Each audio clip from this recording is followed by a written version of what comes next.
I'm Nigel. This is Sig, and welcome to the PhantasyCast. The PhantasyCast is a podcast that we're starting. We're going to be talking about various issues ranging from pop culture topics such as video games, films, television shows, the whole gamut. We're going to be talking about, so the new consoles have just released. We've got it. And by consoles, he means consoles. Consoles. We have Microsoft Xbox One, Sony's PlayStation 4. Last year, the Wii U released from Nintendo, of course. And we're just going to be talking about how we feel about the consoles as of right now, where we think the future of these gaming consoles can go, and our projections basically for the next year or so with each of the respective companies. One of the things that I wanted to point out is the fact that Nintendo isn't often a part of the discussion of next-gen consoles. Well, the thing with Nintendo is, like, you don't really go for the console most of the time. You go for the games. Yeah, I feel like, when people are talking about next-gen systems, they're usually referring to Sony and Microsoft. And I think that next-gen doesn't necessarily have to be a hardware-based description. I don't think that it has to, relegate itself to, well, what's the better hardware? What looks prettier? What do you define as next gen? I think next gen, other than the next iteration of something, is the next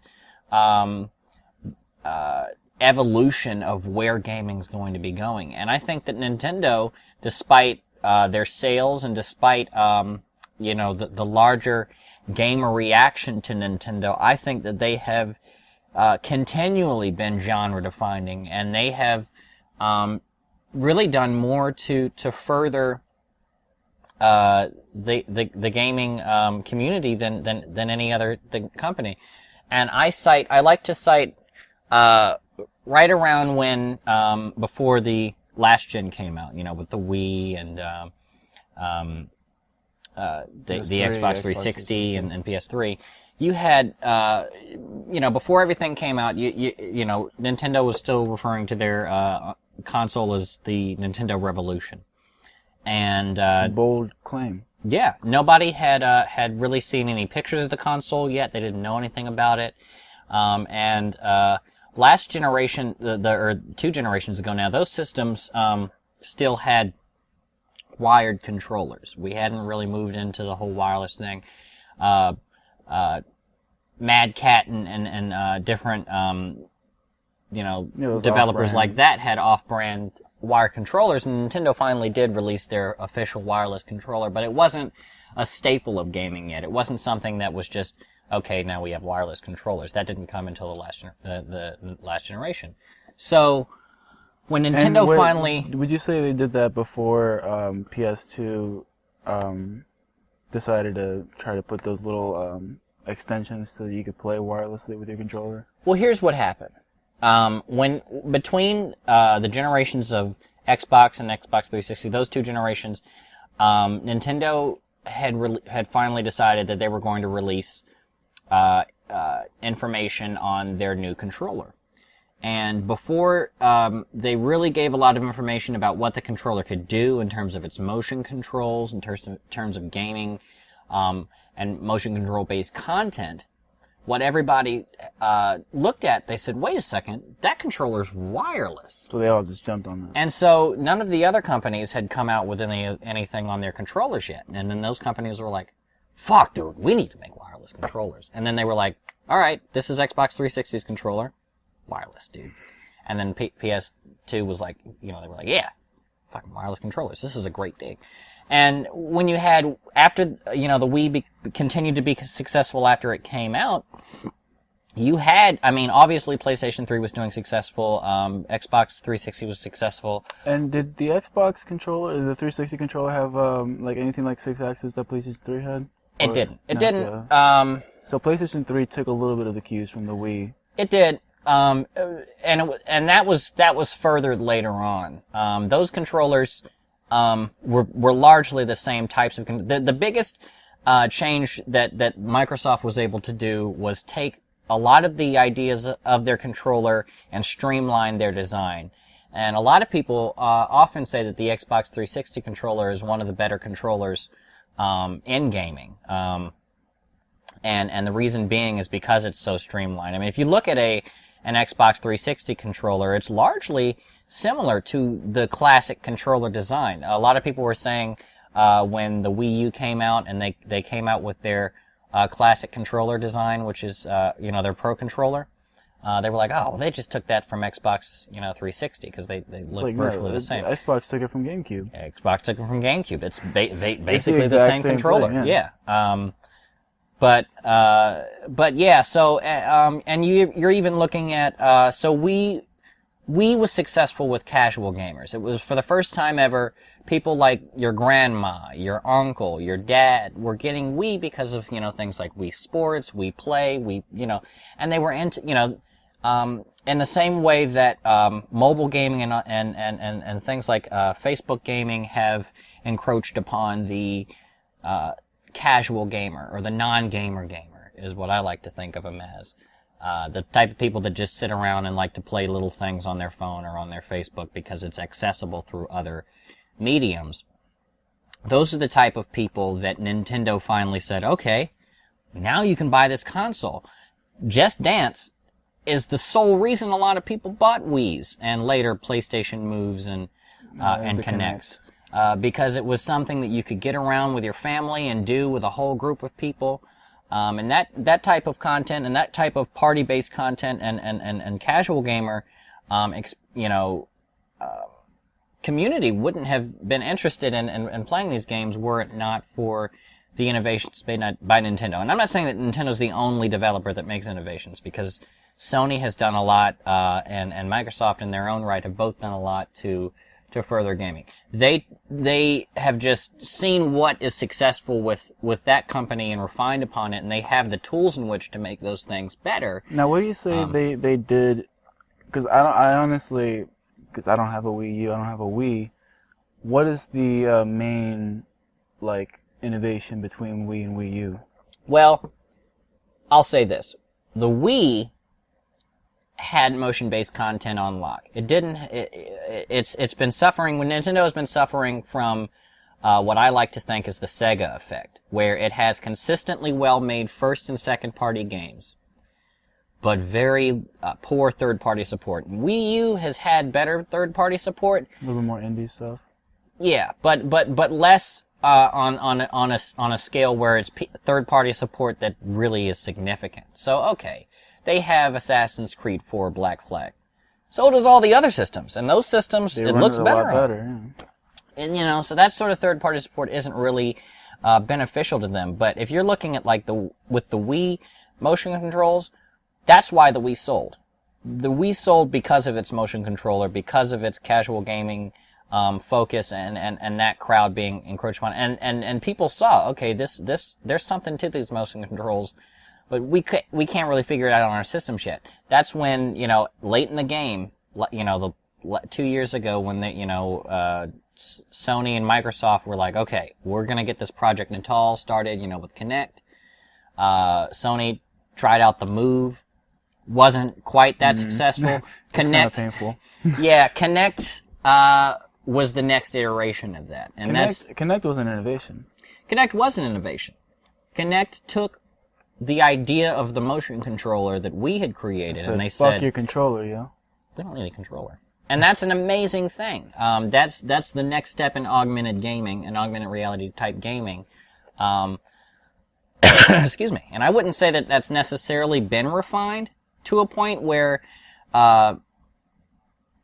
it's really going beyond the casual gaming. Well, the thing with Kinect, especially now since it's mandatory with the Xbox One.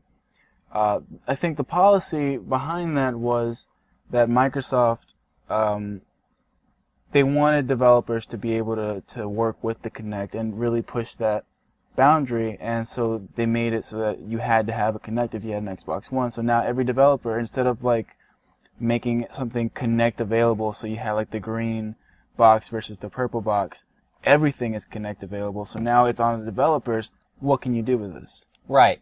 And I think that's a part of that is good in that it's not something that you have to buy separately. If it's already day one embedded in the console, it's not. Nintendo has a thing where they tend to come out with a lot of peripherals, and those peripherals then become obsolete or just fucking stupid. I'm going to give you a couple of examples. There's endless examples. I can give you some too. They had the Game Boy printer. Who the fuck used that? Okay. They had the Game Boy camera, which pretty much you needed. I really wanted to try that printer thing, but how did you? I didn't even know how to set it up. The printer and the camera were sort of one and the same. Out. It's like you took a picture. I wanted to print my Pokemon out. Yeah, you took a picture with your Game Boy camera, and it's like, oh, okay, I took a picture on my Game Boy. That's pretty cool. You needed the Game Boy printer in order to print that shit the fuck out. But what else did you need the Game Boy printer for?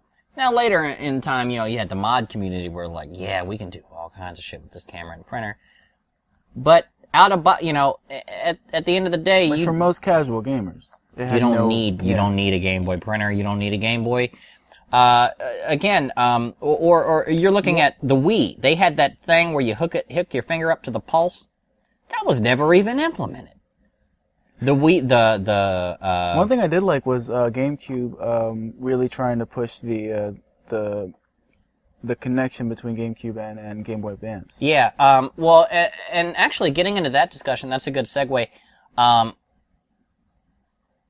Nintendo has been barking up the Wii U train for years. Yeah, they just didn't understand it. They just didn't understand how to finally implement it. If we're even looking way back with tell me Pokemon Stadium. Pokemon Stadium, obviously. Yes. Pokemon Stadium is a great example. But even before that, you had the Super Boy, which was a peripheral for the NES. It was basically a cartridge that looked exactly like a Super Nintendo cartridge, but it had a hole in the top of it, and it had the entire. Yeah, it actually wasn't the way that the cartridge was designed is that it actually had all of the implementations and same technology behind it that an actual Game Boy did. And right there, but it just didn't have a screen. What you saw there, that's what PlayStation is just not getting into with the Vita. Yeah. So you took that, you put it in there, you put it in the console, boom. You could play original Game Boy games with a little bit of color on your Super Nintendo. Then, years later, finally, they were all right. Now we can take the Game Boy Advance and we can hook that up to the GameCube, and you had so many options for that. I mean, Animal Crossing, Legend of Zelda, Pokemon's is it XD? Something yeah, there were entire games. Final Fantasy Crystal Chronicles, that entire game. Four Swords Adventures. I mean, there was endless. We can go on and on. They didn't do as well with the DS and Wii connectivity. That wasn't a real thing. That wasn't even. And that probably will never be a real thing. The thing is, the DS became its own entity. The DS did. And R.I.P. Game Boy, because I loved the Game Boy, what it did.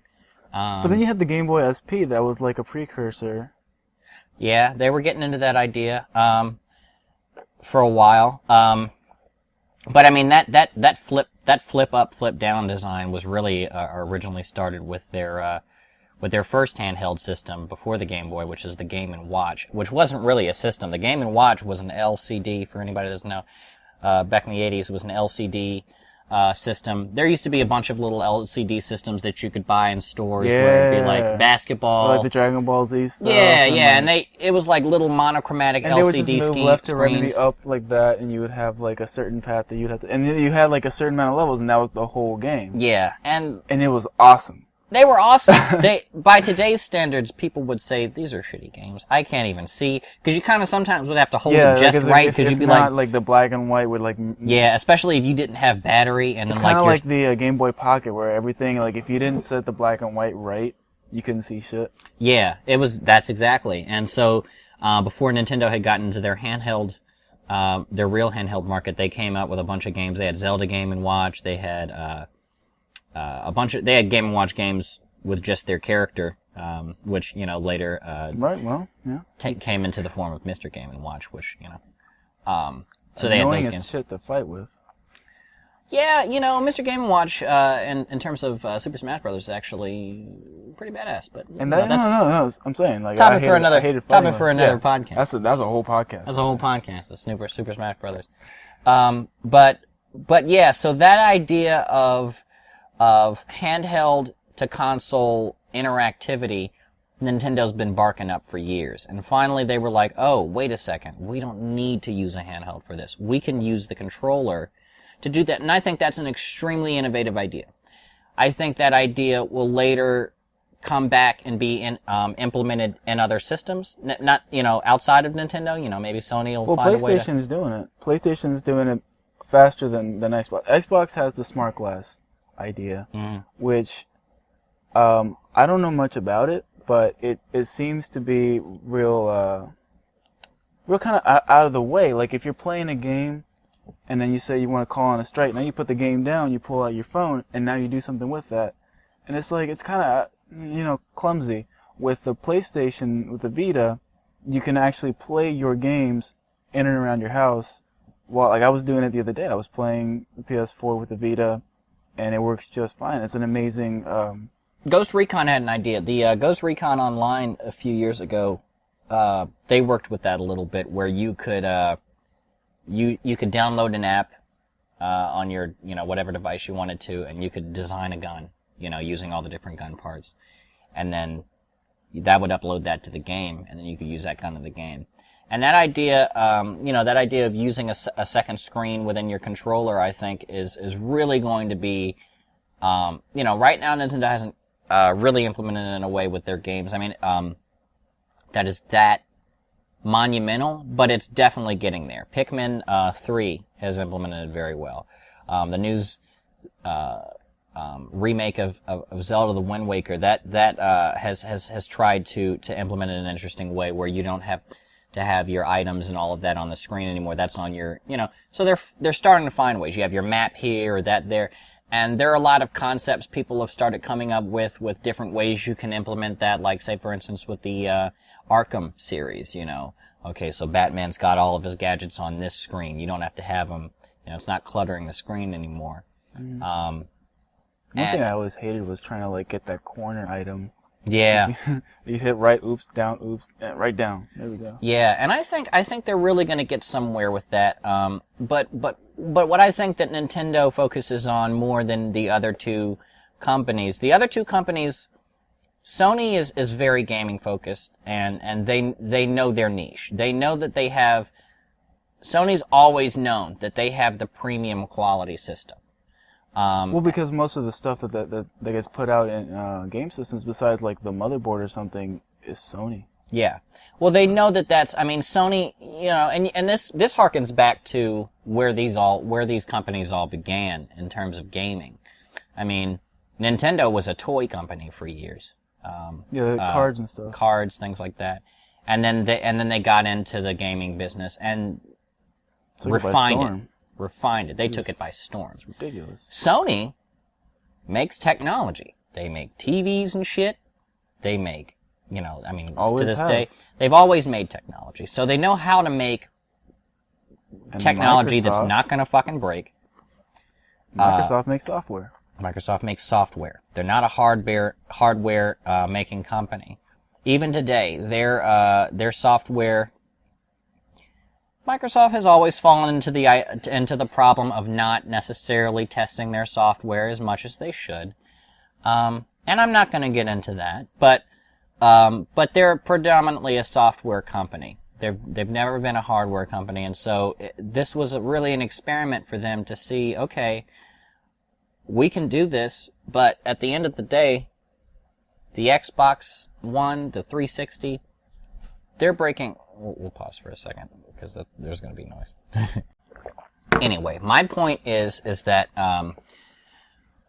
with the three major companies, Sony knows how to make a well-made system because they know how to make well-made products, and I'm saying this objectively. You know. Because they've had the experience that Microsoft unfortunately hasn't. Microsoft doesn't make really their own computers, do they? No. Microsoft is a software-based company. They make they make Windows. They make all of their own software. They make everything motherboards else. and stuff like that. They make Yeah. But all of their but at its core, and that's when people get into the conversation of Apple versus Microsoft, it's hard to really have an intelligent conversation about the hardware differences, because Microsoft is like a proxy, and it was kind of like Google until Google started making their own hardware, like with Chromebook and everything, and with the Nexus and all of that. But Microsoft at its core has been and continues to be a software giant empire, and that's not necessarily a bad thing, but what I think what my point was is that Microsoft, at the end of the day, their console, they break even with their console. They're not terribly. They're not too concerned with. Okay, we need to make all the right moves with this situation so that our console is the best and biggest. They would like it to be, but at the end of the day, Microsoft has a bunch of other shit going for them. Yeah. And not that Sony doesn't, because again, Sony is a larger company than just their video games. But that said, that's been, I think, a big part of their income. It has, and also the PS1 came out. Yeah, and PS1 has been, PlayStations in general. When people think video game, PlayStation is a name. Greatest system of all time, PS2.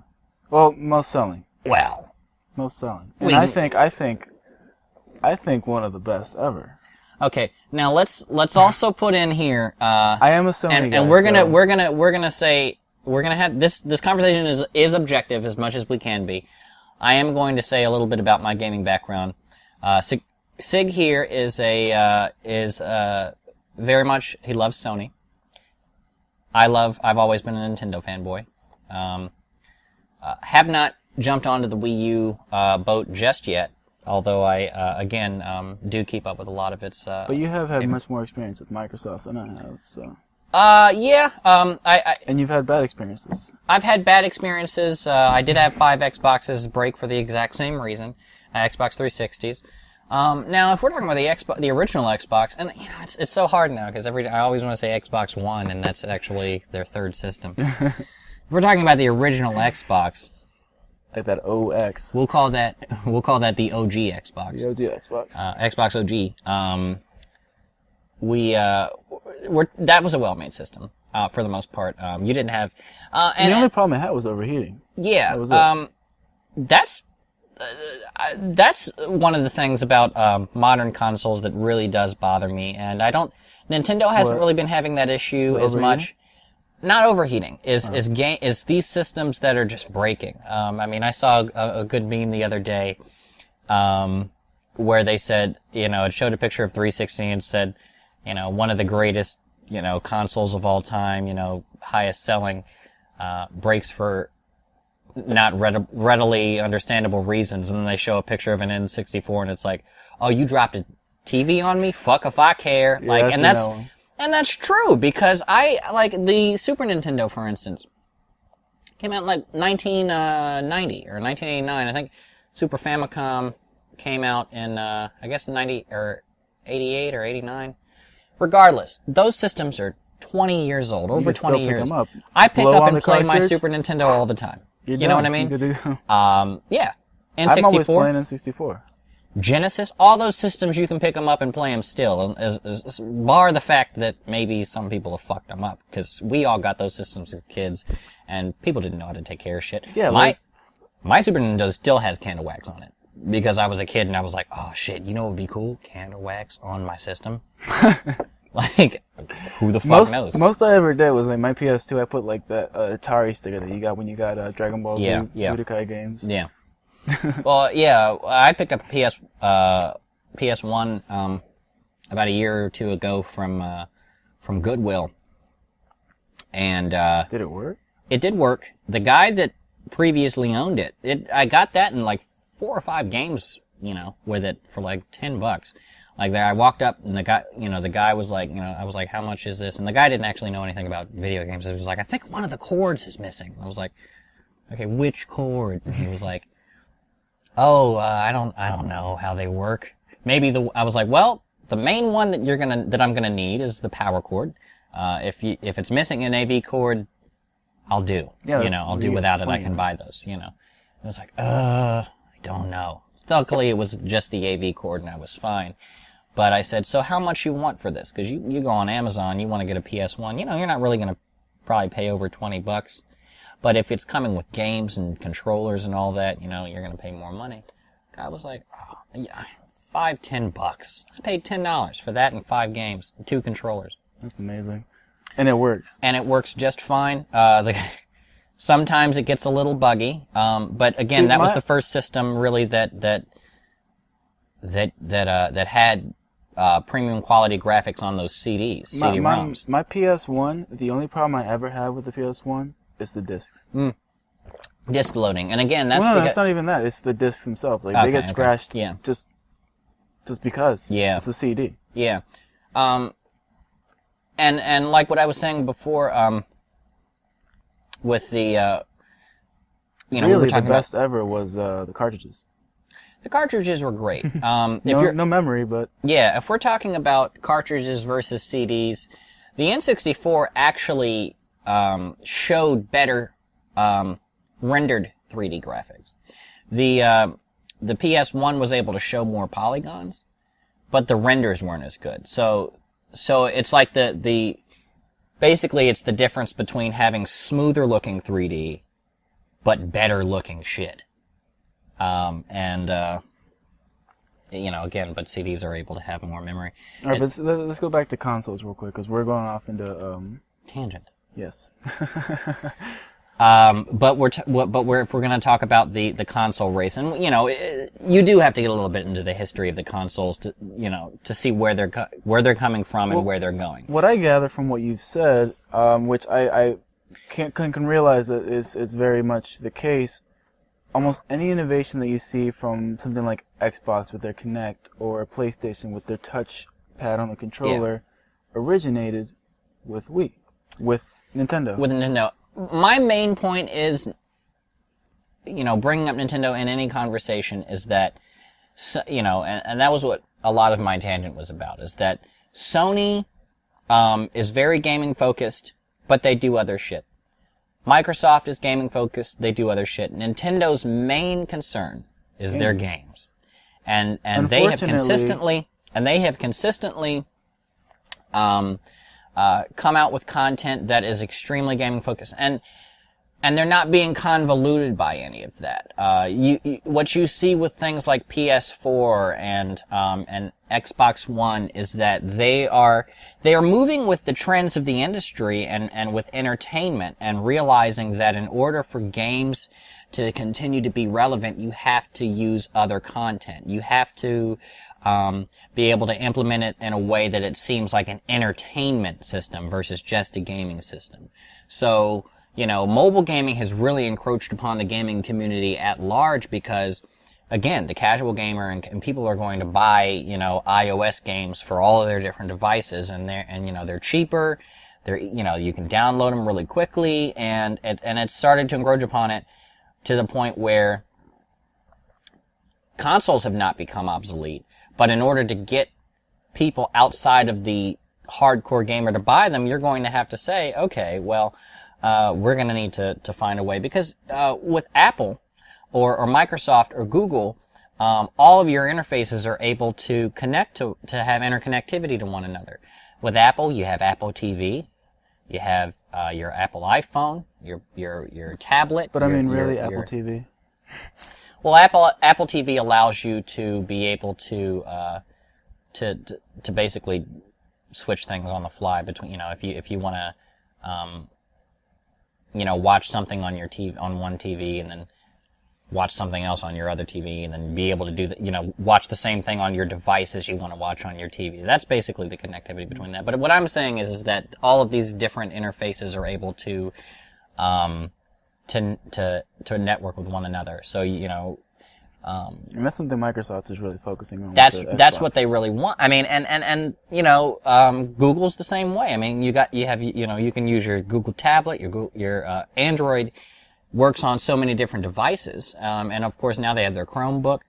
So when you basically, if you buy a product that's made by one of those, you pretty much got to stick with that product. And you For gotta get instance, all the other ones. I have a Windows phone. I haven't gotten an Xbox One, and I don't know that I will. But just simply from a software and interconnectivity standpoint, it would Easier. behoove me to buy one because And you have a Windows computer. yeah, So it's I have a all- Windows computer, so I can interface all of those. I Google, don't have a Sony phone. yeah, maybe that's for the best. Sony, that's a good idea, right? Sony phone, they do actually have a new phone that they came out with. Yeah. Yeah. Don't know a whole lot But about it's it. not Sony software. It's Android probably. I don't know what the software is. I know it's Back- gaming focused. But back on. I just see the line going straight and then 90 degrees. Yeah, I'll go back. we'll edit some of these tangents and just maybe cut them out. But anyway, my whole point is that in order for consoles to stay relevant, they're trying to find ways to make the modern consumer say, okay, I don't need to use my what's that thing called? Roomba? Roomba, Yeah. Or the vacuum cleaner. No, not the Roomba. You know, are you the talking little box you buy. For what? You can watch Netflix and all that stuff on it. Oh, the Roku. Roku. I don't need to get my Roku. I don't need to get any of that. I can get an Xbox One. And I can watch TV, sports. I can use my tablet. All of that's connected through the cloud. Same with PlayStation. Not To a so degree. much. Well, Yeah. not so much. PlayStation doesn't really have too much. I have the PS4, and what you can do on there is Netflix, Amazon, Redbox, Instinct, Yeah. MLB TV, Yeah. I think it was, or NHL. Not really. If I was a big TV person, and I didn't just have like a laptop next to me every time I played my PlayStation, I would like the Xbox because you can do stuff online and stuff. But I mean, I have my laptop right there, so I mean, I'm cool with the PS4. Nintendo It's just for games.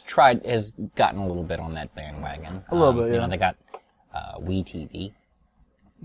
They've got all their different apps that you can use, and they would like it. They say we want this to be the box you have. They know that's not true. No.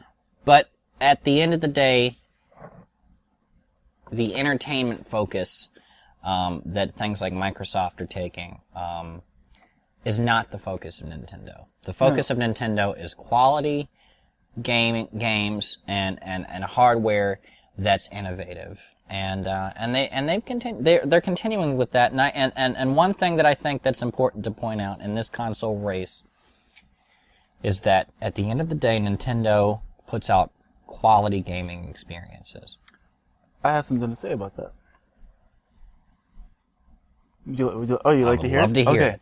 Well, not to shit on Nintendo because I love Nintendo, not to, but why can't they come up with new IP? Now, okay, so they are coming out with new IP. It's not, but the thing about their IP, when they say, When's the we're last coming time? with new Because IP, look, if the last time I saw anything really like new from Nintendo, I think was like Pikmin. yeah. Well, at present, they are coming out with a new IP. They haven't really announced what that IP is. But Oh yeah, the guy that was doing it wasn't Mario. It was oh god, I think no. it's not Masahiro Sakurai. I know somebody was leaving something that they work on traditionally to do something else, but I can't remember what it was now. I can't recall either, but they are working on new IP. This is what they have to say about that, is that they don't want to just come out with new IP just so they can say, oh, we have a new character. We have a new genre. The They want to problem come is out with that- IP that is tied into the purpose of the gameplay, and so when they come out with an idea, they say, okay, this is the idea for a game. Now, which which series does this make more sense for? Do we want to use this idea for Metroid? Do we want to use this idea for Mario? Does this work better with Zelda? Or should we create a new character? Now, they do have other IPs that necessarily people sleep on a little bit. Animal Crossing, for instance. There's nothing else that Nintendo has made that's like Animal Crossing. Was there anything new introduced in the Wii lifespan?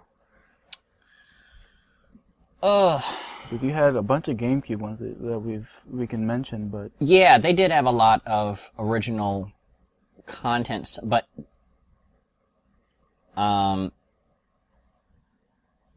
can't think of anything like that was Chibi originated Robo. in the Wii. You had Chibi Robo. You had what was that? The one with the little drops of water. I have no idea. Well, even still. See, this is my point, though. If you're talking about a game company and you're talking about the console race, it doesn't just have to be about the consoles. It's got to be about what you can play on those consoles. Right. And something that Sony has done, I think, better than anybody, but Microsoft has done very well, too, is come up with new IP. Something like Naughty Dog being, and Sony Santa Monica being in that. Yeah. Well, you also got to think about the second-party developers that each of those respective companies and have. they're amazing with those too. Yeah. And third-party developers. Yeah. More so than Nintendo's ever been. Yeah, well, if we're talking about second-party Nintendo developers, right now, back in the day, the greatest asset that Nintendo had was Rare. Yeah. And now Microsoft owns it. Yeah. Well, Rare, I think Rare, Nintendo was almost a little bit afraid that Rare was stepping on their toes, because a lot of their games that they were putting out were, some of them, Banjo-Kazooie. bigger than the Nintendo games that were coming out at that time. Not necessarily bigger, but equally as popular, equally as genre defining. You had Banjo-Kazooie. You had GoldenEye 007, which was completely genre defining for that changed the whole FPS game. Perfect Dark, Donkey Kong Country back in the day, for the Super Nintendo. So Rare was a big second party developer that unfortunately they lost. Rare has done some other games for them since, but regardless, that was a big second party developer that now Retro is big for them. Retro has become their new That's Rare. all they do. Oh no, I thought you meant retro as in like retro. No. I'm saying Retro Studios, based in Texas, has become their new Rare, so to speak, in my opinion. But Retro again does not put out a lot of content. They did extremely well with the Prime series. Their most recent more Metroid though. Like, what do you? I just the thing with me their most recent contributions to Nintendo's library have been they've picked up the Donkey Kong series, so they did Donkey Kong Country Returns, which was an amazing game in the 3D, and then they're doing the Tropical Freeze. Tropical Freeze. There are other second-party developers. They used to have HAL Laboratories, which was Masahiro Sakurai's. That was all the Pokemon stuff. HAL Laboratories created the Kirby games. Masahiro Sakurai actually created Kirby, and he was the head of that studio company. HAL Laboratories finally went under the. It's no longer. That's the studio. That's the little symbol that you see when you're about to play Super Smash Bros. On the Nintendo. Yeah, and that's why Super Smash Bros. Is no longer being created by HAL Laboratories, because again, it doesn't exist. But right now, what you're doing is you're going back again, and my thing is, as far as current stuff, as far as new age stuff, Nintendo can be leading the way in the hardware as far as trying different things, not so much like powerful hardware, which is something that a lot of people only look at when it comes to console wars. Right. Of which you can debate whether or not Xbox and PlayStation is better. I wouldn't be able to tell you which one's better. Even if I've played both of them and I can't tell you which one's better. Yeah. Because it's almost indistinguishable at a certain point. Well, here's in the. But as far as innovating, as far as like games, I don't think Nintendo has really like pushed the boundary. All they've been doing is like with Legend of Zelda. You can do new kind of gameplays, but it's still Legend of Zelda. You're talking about like Super Smash Brothers, amazing game, and I'm gonna play the fuck out of it, but it's still Super Smash Brothers. Something like Naughty Dog, they started off with Crash, they went into Uncharted, they're into Last of Us, they got a bunch of other stuff that they do. I know Bungie used to be for Xbox, but they started off with Halo, something new, and now they're going off into Destiny. It's like all these second-party developers for these companies are making a better case for those systems. Yeah, and that's part of that is true. I believe that it would benefit Nintendo to come out with new IPs, but again, I don't necessarily think that they need new IP. If you're coming out with games... They don't need it because they're still going to sell. That's the problem, but I'm saying, but my thing is that if you're coming out with a new Zelda game and it has completely new gameplay types or it's a consistently well-made game, I don't necessarily think that that's a bad thing. If you're coming out with good games, it's still an amazing game, and that's fine with me. And that's where their selling point is. But I'm not saying you get tired of the same characters, but how many times can you save Peach from Bowser? You know, I mean, you could do it right, like infinitely, but what it really is starting to come down to in that discussion is more of the idea of the story versus gameplay. With PlayStation and Microsoft, games that you can get on those consoles, you're getting games that are completely new interactive experiences. Something like Beyond Two Souls, or Quantum Dream's other games like Heavy Rain. Those are entire experiences. The Last of Us, Uncharted, all of those games are something that are entire. They move beyond the idea of just games. They're entire experiences. Something that you feel it's like playing through an interactive movie. But you feel more for these characters because you are controlling them. Those aren't necessarily something, and story has become so much more poignant and essential to gaming now because we're able to do more with games. And games are able to have stories. Back in the day, really it was you had a game, you played the game, and the story was continued. Was told to you either in the manual or in little cutscenes before the game, or little blurbs. But at the end of the day, nobody really. It was just, okay, let's play the game. Doom had a story, but you didn't see the story in the game, and it didn't really matter because you were just shooting demons and shit. It was fucking cool. You know what I mean? And that's something that is not necessarily the same standpoint that Nintendo has taken in terms of its modern games, but many of their games, the Mario games, they don't need a story because they're fucking Mario. No, right.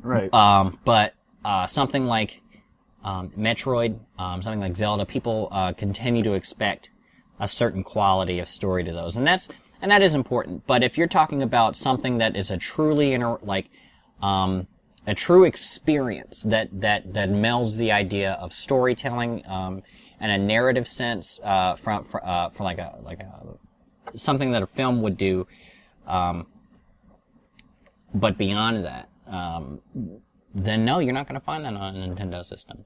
And people are continually looking for games that are fun to play, but that also have a really good story that's going to draw you into it. And I think that's a lot of what we're looking for in modern games now. We've already reached the pinnacle of graphics. We have photorealistic graphics almost these days. And so that's not on PC. I mean, it's unreal. Yeah.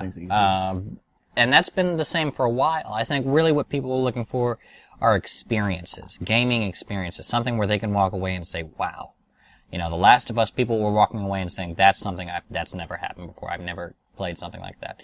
Same with the Uncharted games. If you took away the idea of the story of Uncharted, you'd have Tomb Raider. Yeah. You'd have Tomb Raider meets Assassin's Creed or whatever you want to call it. But it has they have consistently amazing stories, and they create an experience. But on top of that, they also have good game. I mean, a lot of people can argue they don't like The Last of Us gameplay or something, but I thought that was the gameplay for that was spot Sure. on for what it was. Sure. Yeah, and that's very true. I mean, again, you have games like L.A. Noire. L.A. Noire. If you took away the idea of the lie, are they lying? If you took away that whole adventure game type gameplay where you're being this detective and you are this character, and if you took that away, then you just had a GTA clone, and that's not interesting.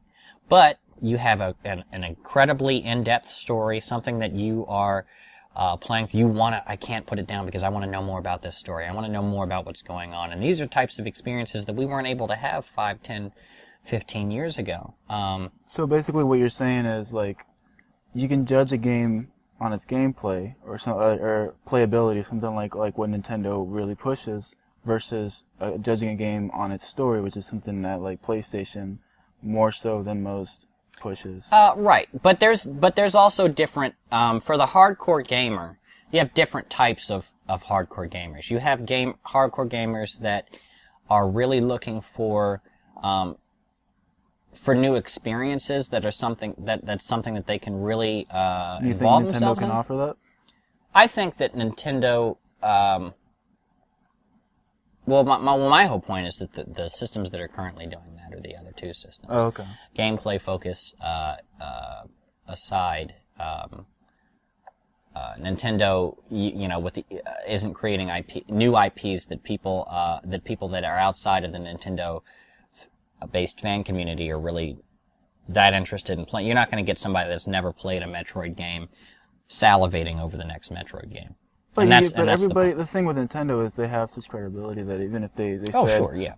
We have a new Metroid game out, everybody would be like, well, let's pay attention to that. But again, also we're looking at different hardcore gamers as well.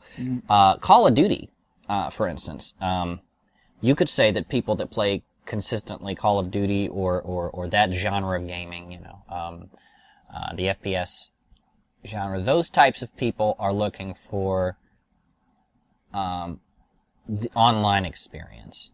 The online experience in connection with social media and in connection with just like quality multiplayer online games. That's where sort of the future of gaming has gone, is what's the better online community, what are games that are going to have a lot of online fun. And to some extent, that the online gaming thing has really propelled the games industry forward. Nintendo has not really created an online service that caters to that. But one thing that I think that is positive about Nintendo, it's sort of a double-edged sword, because on one hand you don't have a huge online community. They've really done a good job of creating a specifically gaming-focused social network with their new hardware, which is the Miiverse. But in terms of an actual seamless online experience, you are going to get a better experience with something like PSN or Xbox Live. But more so, I guess, Xbox Live. Sure. But one thing that they've continued to focus on, which I like, and which is, it's retro in idea, but it's the idea of being able to get together with 3 or 4 friends, sit in the same room, and play a game. The idea that local co-op is not an extra feature, it should be the feature versus online co-op. Yes, and that's something that games have continued to move away from in the past few years, and that's kind of sad to see. Yeah, it's sad because we're getting less and less connective as human beings. beings. I think that what it is they're trying to find a way that best suits them for us to connect. If they have to be online to be playing together, they have to buy Xbox Live. They have to buy another Xbox. Exactly. You have to pay for this content. The types of content that now you have to get DLC for, now you have to pay extra for. The way that the industry is going, it's a little sad to me, because I bring up a lot the idea of the Arkham series, for instance. I love the Arkham series. It's a great game. Rocksteady and to a degree WB Montreal have done a great job with those I games. liked Origins. I like the games in general. I'm using this series and other things as an example of the idea of content that previously, back in the day, if Arkham City had come out, say 1998 or early 2000s, for instance, despite the fact that that type of game wouldn't have been created back then, before the industry was really moving into DLC, you'd have to have all that stuff. you could have all of those things in the game and unlock them by doing different things. The Riddler, the Riddler challenges in those games, those would all be ways that you could unlock a new outfit or a new map or new things like that. Instead of having to buy them. Yeah, it's like, oh, well, the Batman Beyond suit is cool, but I'm not going to pay $3.99 for that. I miss that you get rewarded for being good at the game or for finding little things in the game. Yeah, or even, password You get a systems. trophy. Yeah. You get an achievement. That's not I'm not a person, there are a lot of people that are like, gamer score, whatever. Yeah, all that stuff, and I'm not I don't really, care. I don't need other people to care. I wish that I could have a disc, right? I put that disc in the gaming system. And you can play the whole I game. can play everything. And I can unlock everything. BioWare is another example of a company that does that. With Mass Effect, the whole game was on that disc, but you had to pay extra for that DLC. You had to unlock that portion. Like I could understand if it was things like you wanted to get a game out by a certain deadline. You had a good game going, but there was other things you wanted to add later. That's fine. But a lot of these are things that are within the disc that you have to pay to unlock. That's the same with Catwoman and the. And all these are pre-order bonuses. Like, pre-order the game and then you can play this thing that's already on the disc. And I think that's a cheap way, cheap way of trying to make some money. Injustice, a lot of those characters they had to buy later were already on the disc, and some people found out who they were because they dug through the disc. Exactly, and I think that's, I think that's a cheap way of just trying to make money. Say, for instance, the PlayStation All-Stars. PlayStation All-Stars could have been a much better experience had they not done the idea. Okay, well, hey, here's some characters. You want some more characters? Buy them. You know what I mean? The same thing every with fighting game now, though. I don't know if Street Fighter does it, but Street Fighter hasn't really come out with a Street Fighter since 4. But even still, it was the arcade. What's the one? Mortal Kombat 9. Amazing game. Amazing game. To buy to get all the characters, you had to get a season pass. If you wanted any of the new characters, Freddy Krueger, all of those. Or you could wait until the Game of the Year edition. You can wait. The complete edition. And that's what it's come down to. Should I get a game now? Or should I wait until the end of the year when they come out with the Game of the Year edition and I don't have to pay for all this bullshit? And you still paid like the $59.99 or something, but you're paying for everything. Exactly. Or should I get this game and have to pay $15 for the new DLC? $15 for the next DLC, or however much they or $20 for the season pass, or $50 like in Call of Duty for season pass. Yeah, we've moved more into the idea of everything you want in a game. If you want a complete gaming experience, you're going to be putting out a lot more money. Okay, so we're going to have to wrap this up, but is what you're saying that you can't exactly judge what is the best console in this console war because something like Nintendo focuses on something completely different than what Sony and Microsoft would focus on. Still games, still good games, in some sense better to play like with friends and stuff versus Microsoft and Sony, which are more for the core. My point is that Nintendo is living by old tropes. And some of those old tropes are still good ideas to implement. And I think that the industry should really look at that and say, okay, maybe we should not be so, with Activision or EA, maybe we shouldn't be so power hungry and put all this DLC shit. Yeah, or maybe you shouldn't worry about lowering the resolution a little bit to be able to do split screening. Sure. In a game. Sure, yeah. I think that both sides have different things that they can offer, that they can learn from the other. Nintendo can learn a lot from what the newer systems are doing, in terms of online connectivity and interactivity and really creating an online user base. And also third-party content. Third-party is something that is essential to progressing your system. I mean, Bungie Microsoft and Sony both have great third-party developers, second-party developers as well. And without them, their systems would probably be in the same boat. But if you're looking at something like Nintendo's handheld, holds the shit down. Consistently well-made games. No, it's consistently high selling. Yeah. If they didn't have the type of gameplay and the type of games they had for that system, it would have gone the way of the dodo, because of how mobile gaming has encroached upon the market. Especially because something like the Wii U, yeah. I don't know if they pushed it out too fast, but they had nothing lined up for it. Yeah, and originally the 3DS was in the same boat, but yeah. But it picked up a lot faster. If they took the same philosophy that they had with their handheld, and they moved that over to the Wii U, I think it would really pick up. Their Nintendo eShop. You think? Let's put a hold on this real quick. Do you think that if Wii U would have waited until either after, like the PS4, Xbox One launch, or a little bit closer to it, where they would have better games already ready to go? You think they would have done a lot better? Yeah, I think their launches have been awful the past few years. The 3DS launch was awful. The Wii U launch was awful.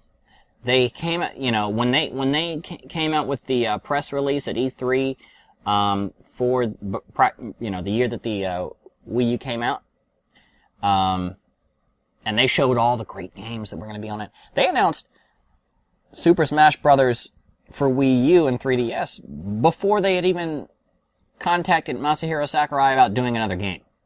He learned that there was going to be a new Super Smash Brothers when they announced it at E3. True story. And then he went up to Satoru Iwata afterwards. Was like, "Hey, dude, like." You said what I had to do? You said what? And then he was like, "You said I was going to do what?" And he was like, "Oh yeah, so you're cool on making this game?" He was like, "Yeah, I mean I'm cool, but like the game's not. I don't have a team. Like, what do you talk?" I don't even know who's going to be in it. Mario, maybe? I don't know. They blow their load before anything even happens. They count their chickens before they hatch. Nintendo does that a lot, and it's really been causing them a lot of problems the past couple of years. I think they rushed the Wii U to launch. I think that they should have had more quality launch titles. You shouldn't launch systems without things that you know that are going to sell. They launched the Wii U with Zombie U and a couple other games, and it wasn't interesting. And unfortunately, what I was going to end up was a PS4 and Xbox One. The PS4 has sold quicker than any other console in history at this point, and the Xbox One is right close behind it. But did they launch with games? I had a friend that was calling me the whole week up to the because he had already pre-ordered, and a lot of that again is based on pre-order sales. People are really expectant because at E3 and all that, they're like, "Oh shit, Watch Dogs!" Look at all these things that are coming out, and then as time goes on, they're like, "Shit, that's going to get pushed back." Yeah. And all those games got pushed back. This is what happened, but those people that all are already pre-ordered those things, so a lot of that is I think has contributed to pre-order sales, but I think that. These launches are not the launches of yesteryear. PS2, Xbox, they all launch with things like Halo, GTA, and all these great games. And what do you have on PS4? Oh, cool, Killzone. You know what's crazy? Some of the best games that are in the launch window, or at least launch releases, something like the PSN games, or the Xbox, not Live Arcade anymore, but the Xbox Live downloadable games. Right. They're like the smaller games that are using more of the new features. Right. Something like I know Flower was selling out a lot, but that was just something just for a graphical prowess or something like that. Yeah. But something like Killer Instinct. Yeah. I don't even have to say it. It's like, Here's what it boils down to. Like Killzone, like you said. Yeah. Not that great. But FIFA. Well, I kept making the joke. Well, he FIFA's kept never no. bad. Well, this is what I'm saying. My buddy kept saying, he's like, what should I buy? I'm FIFA. like, well, FIFA's a consistently well-made game. Yeah. And it's gonna look good. Buy FIFA. You know what I mean? Or like it's the thing is that launches are no longer being based on the titles that they can come out with at launch. It's, we need to make enough hype and enough press that this is going to be a great system in future. Well, and you should invest now. At least one major title. That's Yeah. all they need. So Killzone, Yeah. Dead Rising. Dead Rising. And those are not. They're not great. They're not great. I mean, they do well as experiences that come out later, but they're not. They set a bar for what you expect to see later on. So Right. something like Killzone, beautiful game, not so great story-wise, but beautiful game. And now this is where you go from there. Yeah. Dead Rising, beautiful game. This is where you go from there. Yeah. This is what I'm saying, and my whole point is that at this stage in the current console generation, I don't think that numbers are something we should be looking at. Yes, the Xbox has sold well. The PS4 has sold better. The Wii U can't even make, their quarterly demos. You know what I mean? They're selling terribly. But if we're looking at the games that all of those have, it's up for grabs. 2014 and 2015, in terms of whatever games come out for those systems, is really going to be essential to figuring out which system is going to be better. Who's going to have games that are unique to that system that wow, this is the killer app, for this system. Like, it's crazy. I was looking into it. February and March of next year, crazy with games. Mm-hmm. I think that with PS4 and Xbox One, you're really going to want to look a lot at what are games that are not just great games that you can play on both systems. What are great games that you can play on individual systems for those different titles, and not say, oh, I'm going to get this for PlayStation 4 because it looks slightly better. I'm going to get this for Xbox One. I'm going to get that for PlayStation 4 because it's a PlayStation 4 exclusive content game that's something amazing. Like Infamous, something like Titanfall. Yeah. They're going to sell crazy because they're exclusives. Mm-hmm. And something like Call of Duty or Battlefield is going to sell like crazy because they're what they are. Yeah. But exclusives are really what sells the system. Exclusives are going to be poignant to the next year and to what's going to in a long term. And what is Nintendo but nothing but exclusives? Exactly. Yeah. So Nintendo, this next year could make or break Nintendo's console life cycle. I think this year and next year, and or the coming year and the year following.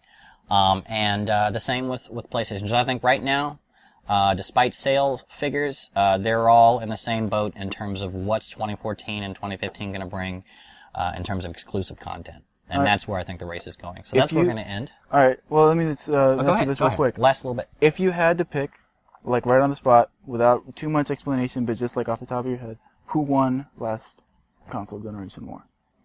Out of the Wii, PlayStation 3, PlayStation 3, and X360. That's a hard question.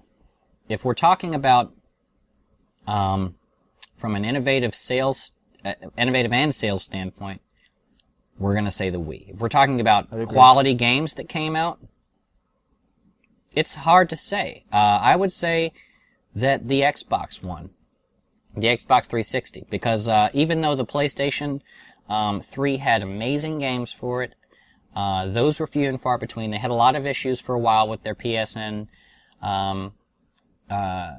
network, and that presented a lot of problems. And their exclusive titles, again, I think were few and far between.